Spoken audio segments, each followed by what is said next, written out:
पर नमाज की जगह देनी पड़ेगी प्रशासन को, ये उनकी जिम्मेदारी है। जबलपुर के खेड़ा कॉलोनी में ईदगाह की जमीन को अवैध बताते हुए उस पर नगर निगम ने अपने कब्जे में ले लिया था। हमारा कोई झगड़ा थोड़ी है मेयर से, हम ये तो पूछेंगे कि हमने गुनाह क्या किया है। मेयर साहब, हमने गुनाह क्या किया है? इस वक्त मदरसा फैजुल मुस्तफ़ा रजा पब्लिक स्कूल में जो है इस वक्त तिलकराज बेहड़ जो कि किच्छा से विधायक है वो यहाँ पर पहुंचे हैं और भारी संख्या में जो है मुस्लिम समाज के लोग यहाँ पर एकत्र हैं। आपको दिखा देते हैं तस्वीरें कि किस तरह से जो है यहाँ पर जो अवैध अतिक्रमण नगर निगम को लेकर के था उसको लेकर के यहाँ पर जो है चर्चा चल रही है, क्योंकि लगातार अधिकारियों से बार बार और नगर निगम के महापौर से भी जो है कांग्रेस कमेटी के द्वारा मुलाकात की गई थी। इसके साथ ही तिलकराज बेहड़ के नेतृत्व में मुस्लिम नेताओं के द्वारा जो DDA यानी कि जिला विकास प्राधिकरण उधम सिंह नगर है उसके सचिव हैं उनके साथ यहाँ पर मुलाकात भी की गई थी, लेकिन बावजूद उसके कोई हल ना निकलने को लेकर के आज यहाँ पर एक ये बैठक रखी गई है जिसमें सभी मुस्लिम वर्ग से जुड़े हुए जो नेता हैं पुराने वो सब यहाँ पर उपस्थित है, पार्षद यहाँ पर मौजूद हैं और तिलकराज बेहड़ की अगुवाई में जो है इस वक्त यहाँ बैठक चल रही है। क्या कुछ जो है यहाँ पर तय होगा उसको लेकर के भी विधायक तिलकराज बेहड़ जी से बात करेंगे और जानेंगे कि आखिरकार आज किन किन मुद्दों को लेकर के जो है यहाँ पर चर्चा की गई उसको लेकर के भी बात करेंगे। धार्मिक स्थल को एक समाज के लोगों से एक इतनी बड़ी जगह नजूल का कह के छीन लेना कि सरकार की है, अब मैं तो नहीं कह सकता ना। सरकार की जमीनें तो बहुत पड़ी हुई हैं, लोगों ने प्लॉटिंगें कर दी हैं, कॉलोनियां काट दी हैं सरकारी जमीनों पर, क्या क्या कर दिया है। और एक विशेष समुदाय की जमीन दिखाई दे रही है, क्या करोगे? दुर्भाग्य है। जैसे और समाज के लोगों को आवंटित किए उल्टा आवंटित करिए। कहीं भी पहले भी तो दिया है, 2.5 एकड़ कितनी दी है, और दीजिए, और भी तो आप लोग ले रहे हो। तो देख उल्टा ये काम करना चाहिए था, बोर्ड में प्रस्ताव पास के यहाँ करके भेजना चाहिए था कि सारी जमीन दी जाए इनको, कि ईदगाह हो गई। अभी भी कुछ नहीं बिगड़ा। जिला प्रशासन को, नगर निगम से मेरा अनुरोध है, क्षेत्रीय विधायक से भी अनुरोध है कि आप इस जगह का प्रस्ताव कराकर इनको सौंपो, बड़ा दिल दिखाओ, बड़ा दिल दिखाओ। खेड़े की ईदगाह वाला यही वो जमीन है, यही वो पार्ट है जिसको नगर निगम ने जो है चारों तरफ अगर आप देखेंगे तो टीन सेट से कवर करके जो है इसको कब्जे में ले लिया है। इसके साथ ही जो किच्छा के विधायक तिलकराज बेहड़ वो यहाँ निरीक्षण करने के लिए जो है मुस्लिम जो नेता हैं, जो पार्षद हैं, उनके साथ यहाँ पर पहुँचे हैं। 15,000 लोगों को जगह कहाँ दोगे? ले जाओ इस जगह को छीन के, बना लो इसमें जो कुछ बनाना चाहते हो, पर ईद कहाँ होगी ये बताओ, नमाज कहाँ पढ़ी जाएगी? कोई था जवाब ADM के पास? चुप हो गए, बोले ये तो आपका व्यवहारिक प्रश्न सही है। कमेंट डालेंगे लोग, कई भाजपाई उनके चमचे डालेंगे कि साहब घर पे पढ़ लें, घर पे पढ़ लें, डालेंगे। अभी देखना शुरू हो जाएगा मेरे बोलने के बाद। उनसे मैं कहना चाहता हूं, सामूहिक नमाज घर पे नहीं पढ़ी जाती, पूरी दुनिया में पढ़ी जाती है, ईदगाह के अंदर। और जो तुम्हारे भारतीय जनता पार्टी की जो नेता है ना, जो हमारे समाज के, मुस्लिम समाज के, तुम्हारी पार्टी में भी हैं, उनसे जाकर पूछ लो, दिल्ली वालों से पूछ लो,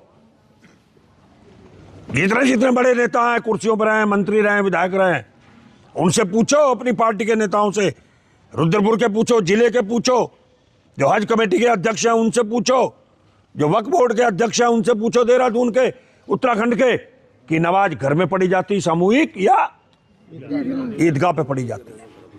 तब कमेंट्स करना, तब कमेंट्स करें तिलकराज गलत बोल रहा है, सही बोल रहा है। भावुकता में कमेंट्स करने की जरूरत नहीं है, लोग करते हैं, मैं जानता हूं, अभी आएंगे लोगों के।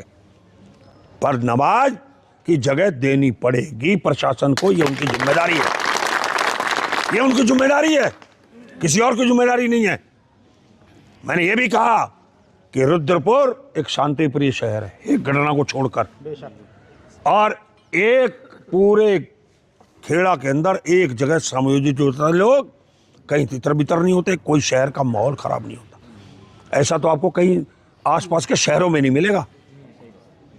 ऐसी ईदगाह कहीं नहीं मिलेगी जहां चुपचाप लोग अंदर जाते हैं और करके चले जाते हैं, वापिस चले जाते हैं। ये सवाल भी किया मैंने, डॉक्टर साहब बैठे हैं, ये भी पूछा मैंने कहा ऐसी जगह आपको कहीं मिलेगी, आप उस जगह को कर रहे हो? तो सीधा सीधा धीमा मुश्ती है, ये जानबूझकर राजनीति वोट बैंक की हो रही है, इसके अलावा कुछ नहीं है। शर्म आनी चाहिए लोगों को, कैसे कैसे बयान देते हैं।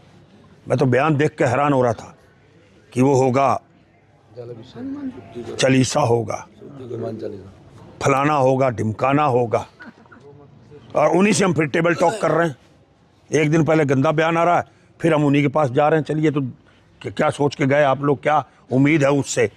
हम भी कहते हैं कि करें, कुछ करके तो दिखाएं, छोड़ दें हमारी ज़मीन को, कर दो। हम हिंदू हैं, हमारे लिए बहुत सनातन धर्म सभा है, पढ़ने के लिए हनुमान चालीसा, सुंदरकांड करने के लिए मंदिर बने हमारे लिए।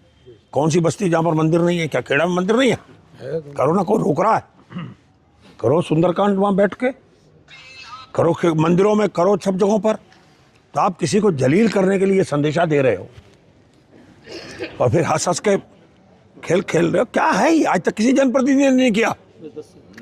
शामिल होंगे। हिंदुस्तान के किसी जनप्रतिनिधि ने ऐसा नहीं कभी कोई कहता।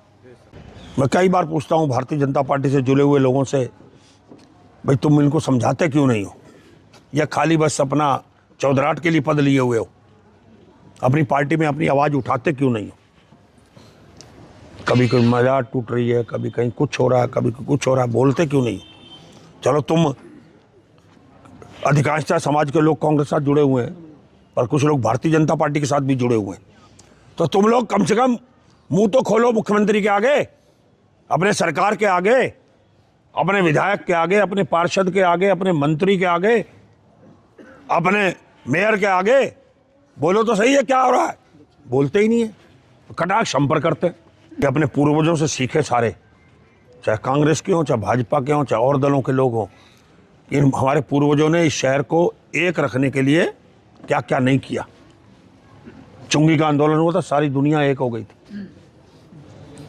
एक नहीं, हर समाज के लोग एक हुए थे। क्या हमारे वक्त आने पर क्या हम एक नहीं होते हैं? क्या समाज के लिए एक नहीं होते? क्या हमारा कुछ झगड़ा थोड़ी है मेयर से? हम ये तो पूछेंगे कि हमने गुनाह क्या किया है। मेयर साहब, हमने गुनाह क्या किया है, ये तो बताओ। आज गुनाह हो गया और 70 साल से नमाज हो रही, तो वो गुनाह नहीं था? सारी दुनिया आती थी। तुम्हारे हमारे सारे जिन्होंने आज हमें यहाँ तक पहुँचाया है पार्टियों में, बीजेपी के, उन लोगों की तपस्या कारण तो आज तुम मेयर बने हो, उनकी तपस्या कारण तो विधायक बने हो। उनकी तपस्या तो मैं भी विधायक बना बीजेपी से, बुजुर्गों की। वो सारे ही आते थे यहाँ पे। हमें तो ये भी देखना चाहिए ना। बीमार होके क्या जाते? सुभाष चतुर्थी बीमार होके कौन नहीं आता था, ये बताओ ना, कौन नहीं आता था? तो वही इस रुद्रपुर को बनाओ। दुनिया में क्या हो रहा है हमने ठेका नहीं लिया है।